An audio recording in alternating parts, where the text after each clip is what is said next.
Hello everyone, welcome back to the channel. उम्मीद करते हैं अच्छे होंगे और आपने हमारा जो पार्ट 1 था इस वीडियो का 11th स्टैंडर्ड का वो देख लिया होगा। अगर आपने नहीं देखा है तो डिस्क्रिप्शन में मैं लिंक दे रहा हूं, पहले जल्दी से उसको देख कर आओ और उसके बाद इस वीडियो को देखना। चलिए बच्चों, तो शुरू करते हैं। लास्ट क्लास में जो कॉन्सेप्ट हमने छोड़ दिया था ट्रांजैक्शन एंड इवेंट, उसके बारे में आपसे बात करेंगे और इसके अलावा हम पढ़ेंगे एडवांटेजेस और डिसएडवांटेजेस के बारे में। ठीक है, थोड़ा वीडियो अगर लंबी नहीं हुई, लेंदी नहीं हुई, थोड़ा टाइम बच जाएगा तो इसके बाद ब्रांचेस ऑफ अकाउंटिंग को भी यहाँ कवर कर लेंगे। तो चलिए शुरू करते हैं। बेटा, अब मैं यहाँ आपसे बात करने वाला हूँ कि ट्रांजैक्शन और इवेंट क्या होती है। तो पहली बात, बिजनेस में हम रिकॉर्ड करते हैं दोनों को ही, ट्रांजैक्शंस को भी और इवेंट्स को भी। ट्रांजैक्शन होती हैं वो मॉनेटरी नेचर की होती हैं। सब सारी की सारी ट्रांजैक्शन जिनकी अकाउंटिंग में हम बात करते हैं वो मॉनेटरी नेचर की ट्रांजैक्शन होती हैं। और अकाउंटिंग ने कहा था कि मॉनेटरी नेचर की ट्रांजैक्शन को ही हमें बिजनेस में रिकॉर्ड करना है। ठीक है, अब बात करते हैं इवेंट्स के बारे में। तो बेटा, इवेंट्स जो होती हैं वो ट्रांजैक्शन का आउटकम होती हैं। अब इवेंट दो तरीके से हम कैटेगराइज कर सकते हैं। पहली वो इवेंट जो मॉनेटरी इफेक्ट रखती हैं, दूसरी वो इवेंट बेटा जी जो मॉनेटरी इफेक्ट नहीं रखती हैं। तो अगर इवेंट का मॉनेटरी इफेक्ट नहीं होगा तो उनको रिकॉर्ड नहीं किया जाएगा। इवेंट का अगर मॉनेटरी इफेक्ट बनता है तो ही उसको बुक्स ऑफ अकाउंट में लिखेंगे।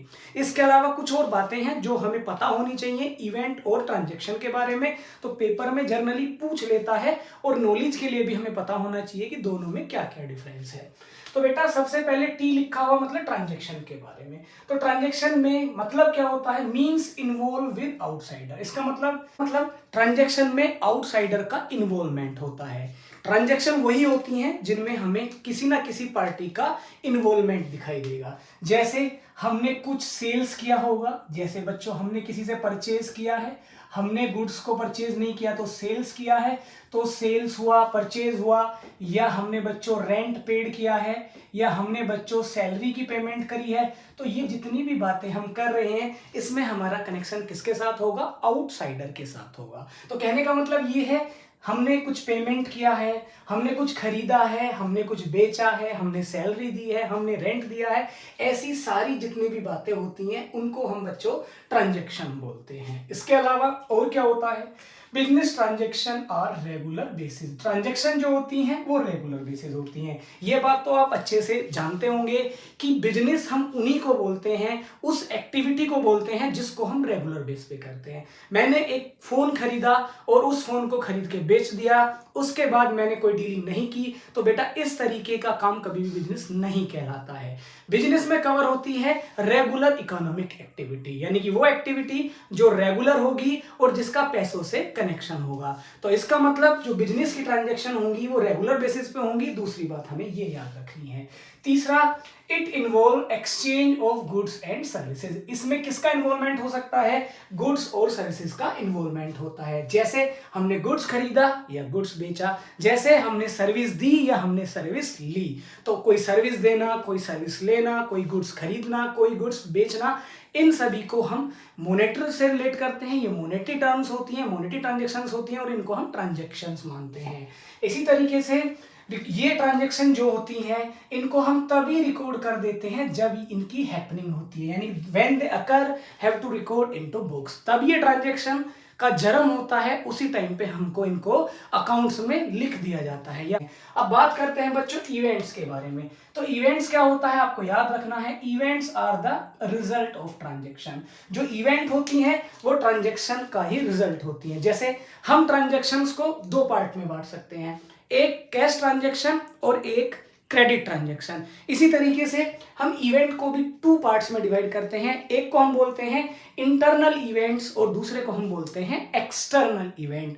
और इवेंट को बुक्स में तभी लिखा जाता है जब वो मॉनेटरी टर्म से रिलेट करती है, यानी कि या तो वो हमारी एसेट्स को बढ़ा दे, हमारी एसेट्स को घटा दे, या हमें कोई नुकसान उससे हो जाए, या हमें कोई फायदा उससे हो जाए, हमारी लायबिलिटी बढ़ जाए, हमारी लायबिलिटी घट जाए।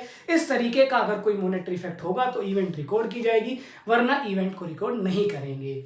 इसी तरीके से ध्यान रखेंगे, only record when event has an monetary impact, also known as outcome of the transaction. इसको ट्रांजेक्शन का आउटकम माना जाता है। There are many event don't concern with the outsider. यहाँ पर बहुत सारी इवेंट ऐसी भी होती हैं जो आउटसाइडर से कंसर्न नहीं होती हैं, यानी कि जो आउटसाइडर से रिलेट नहीं करेंगी, लेकिन ट्रांजैक्शन सारी आउटसाइडर के साथ रिलेट करती हैं। तो अगर इसको डिफरेंस के पॉइंट ऑफ व्यू से पूछा जाए आप बेटा, जनरली ये क्वेश्चन पेपर में डिफरेंस के पॉइंट ऑफ व्यू से भी पूछ लिया जाता है, ट्रू फॉल्स में पूछ लिया जाता है, तो आप याद रखे चलेंगे, बहुत इंपॉर्टेंट होता है। तो बेटा ध्यान रखेंगे, इवेंट जो है वो एक वाइडर कॉन्सेप्ट होता है और जो ट्रांजैक्शन है वो थोड़ा सा नैरो कॉन्सेप्ट होता है। इवेंट में हमेशा आउटसाइडर के साथ हमारा कंसर्न रहेगा, लिंक रहेगा, इसमें हो सकता है आउटसाइडर के साथ लिंक हमारा ना हो। ट्रांजैक्शन हमेशा मॉनेटरी होती हैं, पैसों वाली ही होती हैं, और इवेंट हमारा नॉन मॉनेटरी भी हो सकता है और मॉनेटरी भी हो सकता है।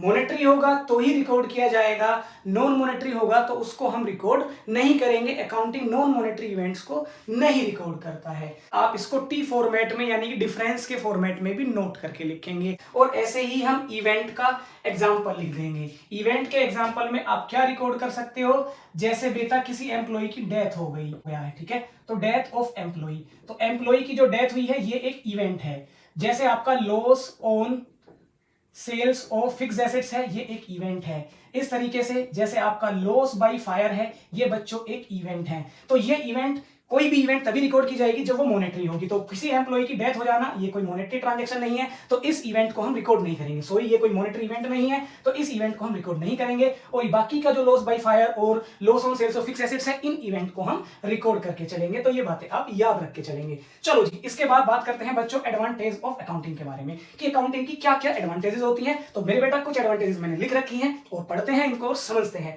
तो ये हमें क्या बताता है, फाइनेंशियल पोजीशन ऑफ बिजनेस के बारे में बताता है, यानी कि हमारी बिजनेस की फाइनेंशियल पोजीशन कैसी है, हमारा बिजनेस प्रॉफिट कमा कमा के बढ़ता जा रहा है या गिरता जा रहा है, हमारी वेल्थ इंक्रीज हो रही है या डिक्रीज हो रही है, हमारी एसेट्स कितनी बढ़ गई हैं या हमारी एसेट्स कितनी घटती जा रही हैं, हमारे कैपिटल में कितना इंक्रीमेंट हो रहा है या हमारी लायबिलिटीज में कितना इंक्रीमेंट या डिक्रीमेंट हो रहा है। इन सब की जानकारी हमें बिजनेस से मिल जाती है। तो ये क्या हो गया, फायदा हो गया बिजनेस को करने का। नहीं करेंगे, अकाउंटिंग नहीं करेंगे, नहीं लिखेंगे सारी चीजों को, तो कैसे पता चलेगा। तो फाइनेंशियल पोजीशन के बारे में बिजनेस बताता है, यही उसकी एक एडवांटेज है।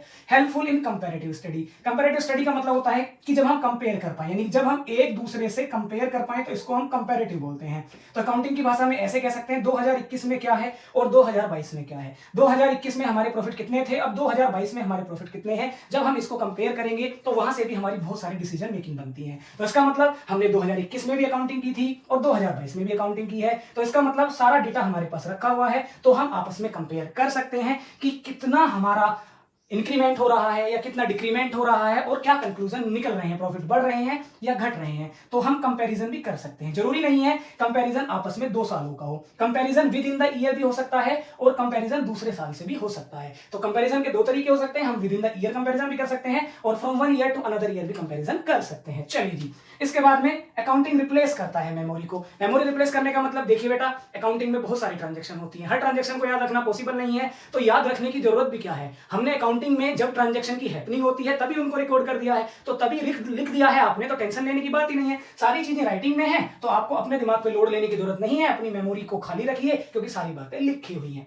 इसके बाद कोई झगड़ा हो जाता है, कोई कॉन्फ्लिक्ट हो जाते हैं हमारे, या कोई पार्टी हमारे पैसे देने से मना करती है या उनसे हमारा कोई केस वगैरह फाइल हो जाता है, तो हमें टेंशन लेने की जरूरत नहीं। हमारे पास एविडेंस है, हमने प्रॉपर अकाउंटिंग की हुई है, हमने चीजों को लिखा हुआ है, जज साहब को कोर्ट में दिखा देंगे कि देखिए जज साहब, हमने सारी बातें लिखी हुई हैं और हमारा केस सोल्व हो जाएगा। तो ये भी फायदा है अकाउंटिंग को करने का। Provide information to related party. Related party को दुनिया भर की इंफॉर्मेशन हमारे अकाउंटिंग से मिल जाती है। ये हमने कल भी पढ़ा था कि 2 तरीके के यूजर्स होते हैं। तो जो पार्टी हमारे बिजनेस से कनेक्टेड है, उनको अगर कोई इंफॉर्मेशन हमारे बिजनेस से चाहिए तो वो हमारी अकाउंटिंग को देख के हमारे बिजनेस में, हमारी अकाउंटिंग में से वो इंफॉर्मेशन एक्सेस कर सकते हैं। अवेलेबल इंफॉर्मेशन, जो कॉन्फिडेंशियल इंफॉर्मेशन होंगी वो प्रोवाइड नहीं की जाएंगी। जो जनरल इंफॉर्मेशन है, जो उनके लिए यूजफुल होंगी, ऐसी इंफॉर्मेशन को एक्सेस कर सकते हैं। जनरली कंपनी की बेटा फाइनेंशियल स्टेटमेंट वगैरह तो आपको नेट से भी मिल जाएंगी, तो आप वहां से देख के एक्सेस कर सकते हो और जो भी रिलेटेड पार्टी है उसके लिए जो जरूरी इंफॉर्मेशन है वो वहां से ले सकता है। टैक्स लायबिलिटी, देखो जी, हम अकाउंटिंग करेंगे, हमें प्रॉपर अपना प्रॉफिट पता होगा, हमें टोटल रिसिप्ट पता होंगी, टोटल अपनी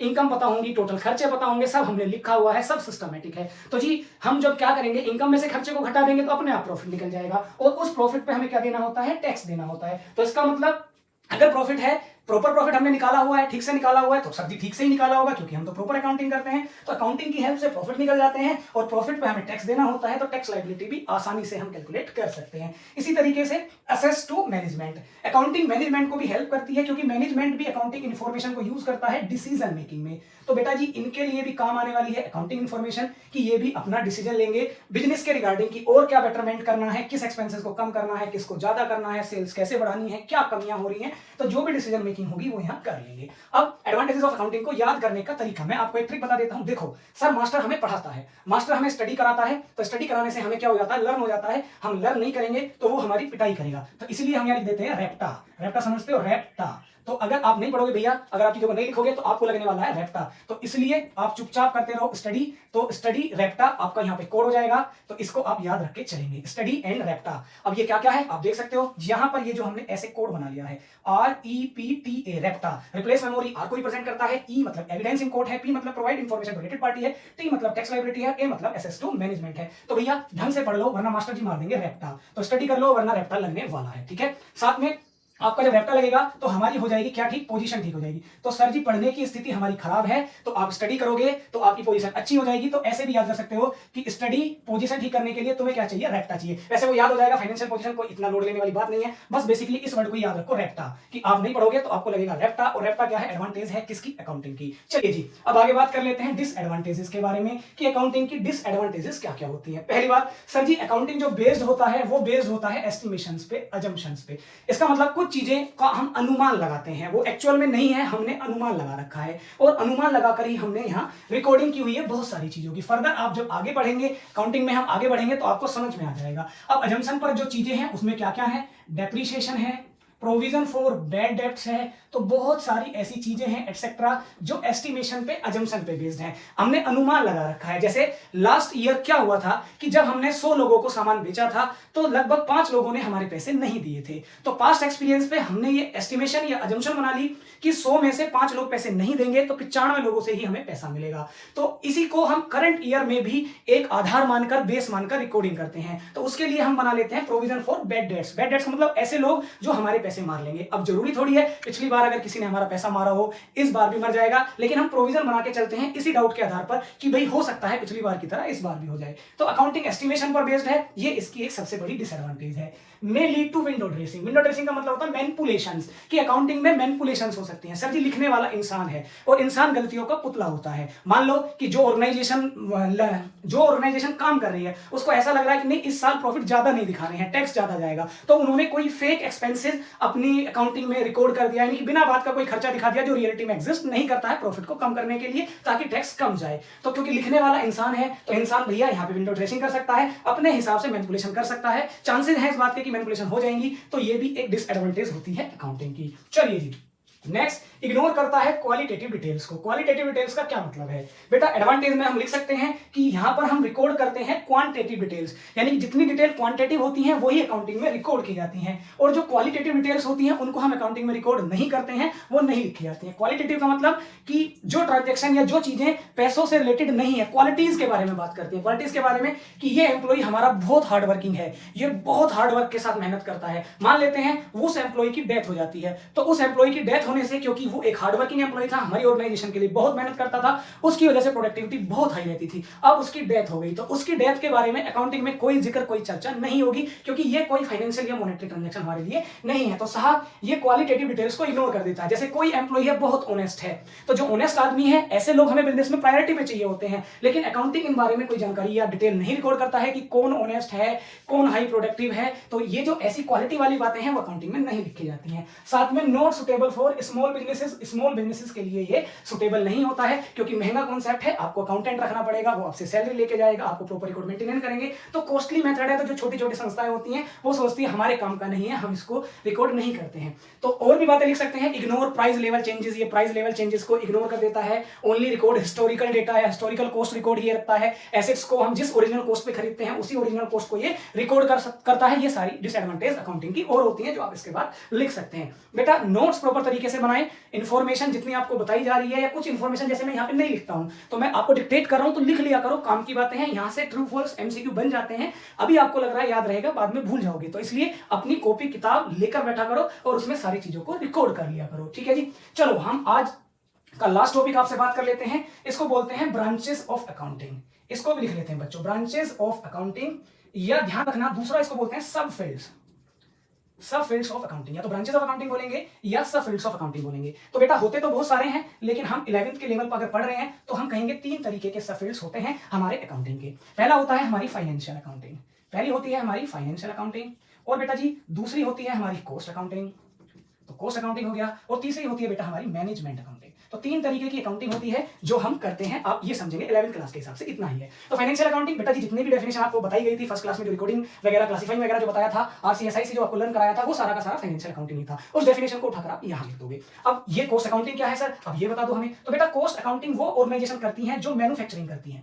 कॉस्ट अकाउंटिंग वो ऑर्गेनाइजेशन करती है जो क्या करती है, मैन्युफैक्चरिंग करती है, यानी कि जिन ऑर्गेनाइजेशन में चीजों को मैन्युफैक्चर किया जाता है। जैसे कुछ लोग होते हैं रिटेलिंग करते हैं, ट्रेडिंग करते हैं, बना बनाया खरीद के लाते हैं, रेडीमेड को बेच देते हैं, तो उनके लिए हमारी होगी फाइनेंशियल अकाउंटिंग। जो लोग क्या करते हैं, अपने यहाँ मैन्युफैक्चरिंग करते हैं, रॉ मटेरियल को यूज करते हैं और प्रोडक्ट को मैन्युफैक्चर करते हैं, तो उस तरीके के लोग अपने यहाँ पर कॉस्ट अकाउंटिंग भी करते हैं। तो सर जी मैन्युफैक्चरिंग करने वाले कॉस्ट अकाउंटिंग करते हैं। क्यों करते हैं कॉस्ट अकाउंटिंग, क्योंकि इन्होंने जो प्रोडक्ट बनाया है उस प्रोडक्ट की कॉस्ट पर यूनिट कितनी आएगी, जो प्रोडक्ट आपने बनाया है उसकी कॉस्ट पर यूनिट कितनी आएगी, इसको जानने के लिए कॉस्ट अकाउंटिंग की जाती है। तो हम लिखेंगे कि cost accounting is a concept related to manufacturing concern, it ascertain the cost per unit of the product. तो इससे क्या पता चलता है, प्रोडक्ट की कॉस्ट पर यूनिट क्या है इसका पता चलता है। अब तीसरा क्या है जी, ये तीसरा है हमारा मैनेजमेंट अकाउंटिंग। तो तीसरा आप याद करके चलेंगे बच्चों, मैनेजमेंट अकाउंटिंग बहुत इंपॉर्टेंट है, याद रखना है आपको। तो तीसरा है बच्चों हमारा मैनेजमेंट अकाउंटिंग। तो तीसरा बच्चों है मैनेजमेंट अकाउंटिंग। तो मैनेजमेंट अकाउंटिंग में आपको क्या याद रखना है मेरे बेटा, मैनेजमेंट अकाउंटिंग को हम मॉडर्न ब्रांच भी बोलते हैं, इसको लोग मॉडर्न ब्रांच ऑफ अकाउंटिंग भी बोलते हैं। ये अकाउंटिंग की सबसे मॉडर्न या लेटेस्टली डेवलप ब्रांच मानी जाती है। अब सर ये ब्रांच क्या करती है, इस ब्रांच का काम होता है डिसीजन मेकिंग करने के लिए। अभी आपने अकाउंटिंग में क्या पढ़ा था कि अकाउंटिंग की एडवांटेज ये था असिस्ट टू मैनेजमेंट, कि मैनेजमेंट को डेटा प्रोवाइड करती है। तो यही वाली ब्रांच है, यही वाली वो ब्रांच है जो अकाउंटिंग से डेटा मांगती है और डिसीजन मेकिंग करती है फ्यूचर के लिए कि क्या होना चाहिए क्या नहीं होना चाहिए। तो सर ये डिसीजन मेकिंग में काम जो करती है वो अकाउंटिंग ब्रांच होती है या मैनेजमेंट अकाउंटिंग होती है। ये एक मॉडर्न कॉन्सेप्ट है और ये भी लिख सकते हैं ये एक ब्रिज का काम करती है फाइनेंशियल अकाउंटिंग और कॉस्ट अकाउंटिंग के बीच में। तो कॉस्ट अकाउंटिंग और फाइनेंशियल अकाउंटिंग के बीच में एक ब्रिज का काम करती है, ये एक मॉडर्न ब्रांच है और डिसीजन मेकिंग में ये हेल्पफुल होती है। तो इतना इसके बारे में हम याद करेंगे। तो उम्मीद करते हैं आपको जितना कराया है आज समझ आ गया होगा। आप एक बार इसको घर से रीड कर लेंगे और फिर हम मिलेंगे नेक्स्ट क्लास में। क्लास आपको 6 से 9 के बीच में मिल जाया करेंगी। तो आप चैनल से कनेक्टेड रहें। आपको लगता है वीडियो यूजफुल है तो उसको अपने दोस्तों के साथ शेयर कर दें, लाइक करें, और आपको अगर पसंद आया है तो कमेंट करना भी ना भूलें। चलिए मिलते हैं नेक्स्ट क्लास में।